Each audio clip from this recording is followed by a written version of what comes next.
Salut à tous, j'espère que vous allez bien. Aujourd'hui on se retrouve pour faire la vidéo voyage. Ça fait un moment que je vous l'avais promis, les introductions commencent toujours comme ça.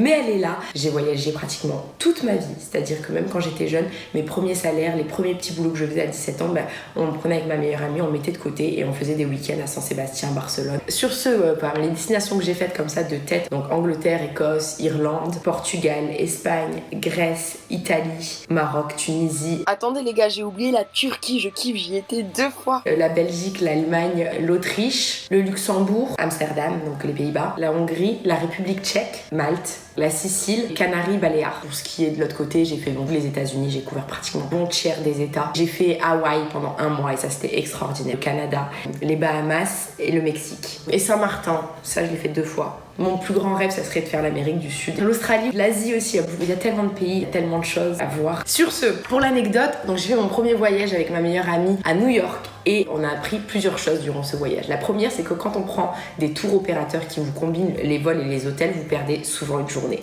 Donc, ou vous partez le soir à 22h ou vous rentrez le matin à 11h. Si vous prenez vos billets tout seul, vous allez peut-être rajouter 50 €, mais vous allez gagner une journée et ça, c'est énorme dans un voyage. Du coup, je vais enlever mon bracelet. Donc, c'est mon premier tip, c'est vaut mieux s'organiser son voyage tout seul que passer par des tours opérateurs. Vous pensez que vous allez avoir des remises, vous pourrez les avoir tout seul en cherchant, je vais vous le montrer. Ensuite, la deuxième anecdote, c'est que le premier jour, je me suis fait arracher mon sac. Donc, le premier conseil que je vais vous donner, et vraiment c'est si vous avez beaucoup de cash comme moi, parce que ce jour-là j'ai perdu 500 €, donc c'est pratiquement tout le budget de mon voyage, de mettre ou des sacs vraiment en bandoulière près du corps, des bananes, c'est de mettre votre argent séparé, donc un peu dans la valise, un peu sur vous. Voilà, c'était les premiers jours, en fait on nous a traqués depuis l'aéroport, donc malheureusement on n'aurait pas pu en laisser une partie à l'hôtel. Il vaut mieux avoir des frais bancaires et retirer parfois petit à petit et avoir 1 ou 2 € de frais bancaires selon les pays. Renseignez-vous par contre sur les frais bancaires, il y a des banques qui se touchent jusqu'à 10 €. Mais si vous n'avez pas des frais énormes, privilégiez la carte bancaire, mettez pas tout votre cash dans le même sac, telle une touriste que j'étais. Premier conseil. Et deuxième conseil, organisez-vous vraiment bien. Nous à New York, on avait laissé que 2 heures d'avance. On a eu un contretemps sur la route. JFK est énorme.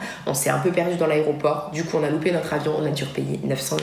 Oui, ce voyage a été dur. Ensuite, il y a vraiment 2 cas pour moi qui reviennent. J'ai des dates de voyage à peu près. Je ne sais pas exactement où je veux aller. Si je sais les dates, à chaque fois, je vais essayer de vous faire des screens. C'est pour ça que je me suis mis sur le côté pour qu'il y ait l'espace de les mettre. Pour faire un enregistrement d'écran, vous allez juste ici, le petit bouton qui est là qui clignote. Vous appuyez dessus et vous pouvez enregistrer avec ou sans le micro. Alors, le site sur lequel je vais chercher les billets d'avion absolument, c'est Google Flight. Bon, on a Marseille, donc Marseille, destination Lisbonne. Souvent, ce que je vais venir faire déjà, c'est que je vais demander du sans escale. Ou si c'est vraiment un long courrier, je vais demander une escale maximum. Donc, une fois que ça c'est fait, je vais venir ici et je vais taper aller simple. C'est très important parce que quand vous tapez l'aller-retour, vous avez moins de facilité à voir les tranches de prix.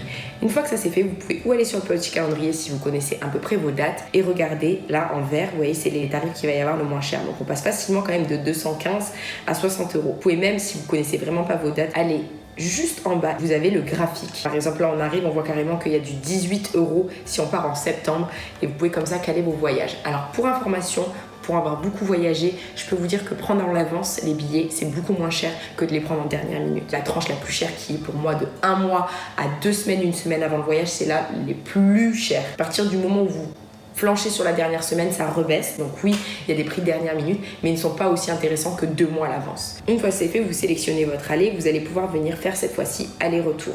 Dans le même principe, vous tapez sur le retour et ça va vous donner avec l'aller que vous avez sélectionné le meilleur combo. Si je décide de partir 1 semaine, du 4 au 11, mon aller-retour va passer à 46. Et c'est là que vous pouvez voir si vous voulez partir plutôt le matin, l'après-midi, en soirée, le nombre d'escales, la durée du vol. Vous pouvez vraiment tout choisir et donc pour moi, c'est l'application la mieux faite. Une fois que ça c'est fait, je vais directement sur le site de la compagnie aérienne, sachant qu'il y a des compagnies aériennes, il me semble que c'est quoi, Volotea, où j'ai pris par exemple la méga carte.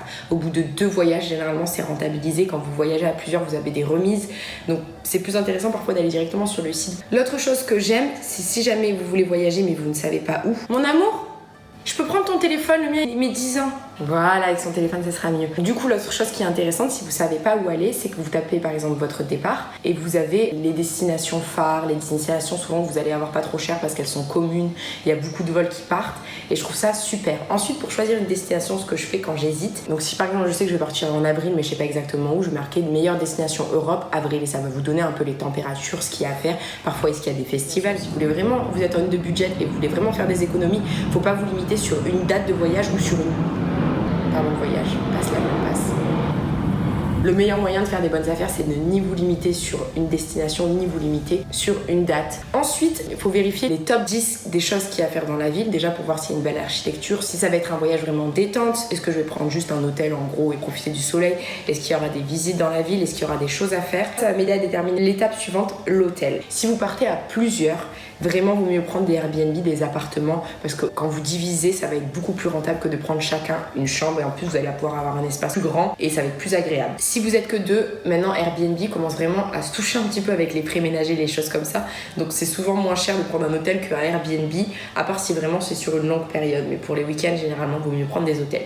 Ce que je fais, que ça soit pour le voyage ou pour les hôtels, je sépare souvent mon voyage en plusieurs parties. Quelque chose d'un peu plus loin, détente, et quelque chose vraiment au centre, qui va être peut-être pas avoir de piscine, peut-être être plus sur le fait que ça soit au centre, mais comme ça moi je suis sûre de pouvoir tout visiter, d'avoir eu les deux côtés d'un voyage, d'avoir vu aussi deux parties d'un pays, parce que souvent d'une ville à l'autre dans un pays ça peut énormément changer. Et pareil, je vais souvent prendre un budget, peut-être une nuit seulement, d'un bel hôtel où je sais que je vais pouvoir me reposer au milieu du voyage, où ça va être magnifique, où je vais pouvoir faire des belles photos Insta en même temps, et le reste peut-être plus des choses pratiques, une chambre plus petite, plus basique, mais parce que je sais que je vais être tout le temps dehors, ou encore mieux, je vais prendre quelque chose de balnéaire. Je prends rarement des halls exclusifs parce que je trouve que la nourriture elle est pas superbe, et souvent moi j'aime bien faire un gros repas et manger juste une salade dehors, manger des choses aussi typiques, sortir de l'hôtel, donc c'est très rare que je fasse du hall exclusif, à part si vraiment j'ai décidé que je voulais me la couler douce au bord de la piscine avec un cocktail toute la journée. Pour réserver l'hôtel, moi je ne vais que chez Booking. Ça sert à rien en fait, souvent vous allez faire 1 million de sites et au final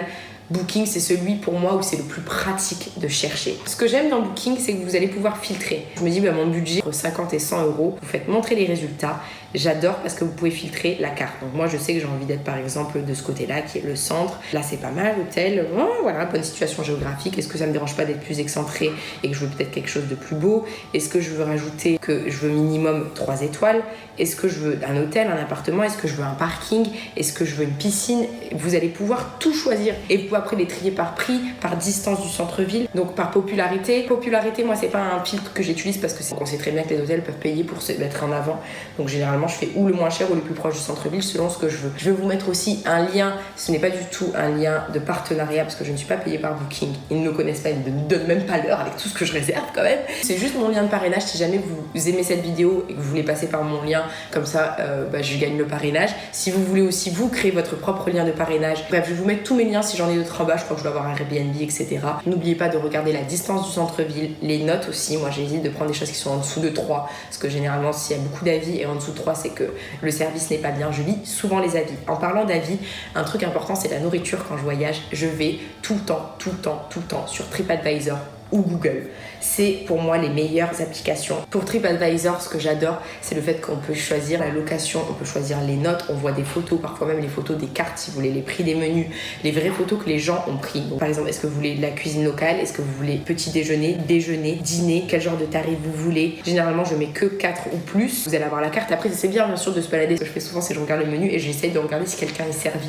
Parce qu'il n'y a rien de mieux que de voir directement dans l'assiette des gens. J'hésite pas à rentrer dans le restaurant et faire un petit tour discrètement, mais pour voir. Donc sur l'application Google Maps, vous pouvez taper juste ici restaurant dans le même style. Vous pouvez voir ce qui est ouvert actuellement, les mieux notés. Vous pouvez ajouter des filtres à peu près pareil au niveau des notes. C'est un peu moins complet, mais j'aime aussi beaucoup parce qu'au niveau de la map, c'est mieux fait et ça vous donne aussi des photos avec les avis Google.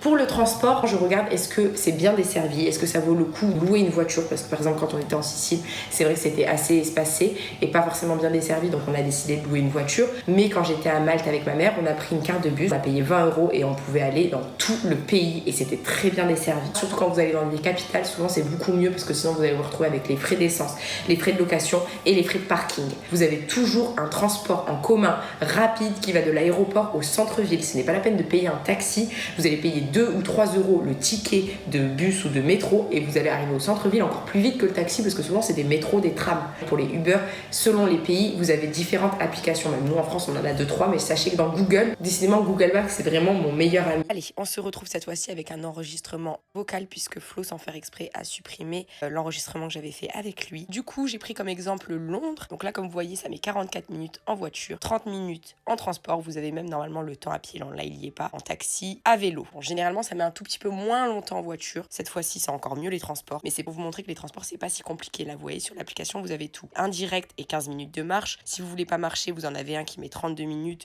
où il vous dit les correspondances que vous allez devoir prendre. Si vous mettez ici, vous avez, il y en a tous les combien de minutes. Alors, je sais qu'il existe aussi une application qui s'appelle Move It. Je l'ai trouvée moins efficace que Google Maps. Vous pouvez aussi dire, par exemple, je dois partir le vendredi, combien de temps je vais mettre à telle heure. Et si vous descendez, vous avez les compagnies genre type Uber, etc. Sachez que selon les pays, il n'existe pas que Uber. En France aussi, on a Captain, on en a d'autres. Il y en a quand même pour un paquet, alors que je suis sûre qu'en transport, c'est maximum 5-6 euros. Et en plus, c'est plus rapide. Ça marche pour tout, n'importe où vous vous trouvez. Maintenant, c'est bon, en Europe, on a le droit d'utiliser nos gigas, mais à l'étranger, non.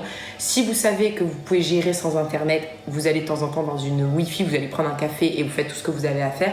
Si jamais c'est cher, n'oubliez pas d'aller acheter des cartes locales. Donc souvent, vous allez payer entre 5 et maximum 15 euros, mais vous allez avoir genre 10 gigas et ça vous coûtera rien. Ça vous coûtera juste la monnaie locale. Voiture, bus combiné, banque, frais, on l'a fait. Ah oui, on m'a posé aussi, est-ce que tu peux me montrer comment tu fais ta valise? Je pense que celle-là, elle est tellement longue que je vous ferai une autre vidéo. Donc voilà, je pense que là, on a fait le tour. Si jamais j'ai oublié des choses, ou je les écris, ou si vraiment j'ai encore plus de conseils, je ferai une vidéo prochainement. En tout cas, j'espère qu'elle va vous servir. J'espère que vous avez aimé cette vidéo. N'hésitez pas à me poser des questions en commentaire, me dire où est-ce que vous avez préféré d'aller voyager. Si vous souhaitez aussi me suivre sur mes réseaux sociaux, je poste pas mal de conseils bouffe et voyage. Et surtout, j'ai des onglets à la une, juste en bas, les petits icônes où vous allez pouvoir voir les meilleures adresses resto de chaque ville que j'ai faites, ou en tout cas des villes où j'ai pensé à faire l'onglet à la une. Le reste viendra. La prochaine vidéo, je pense que ça sera Malte. Donc, je vous montrerai un peu où j'ai été pour ceux que ça intéresse. Avec un peu de chance, ça sera en ligne la semaine prochaine. Sur ce, je vous embrasse très fort.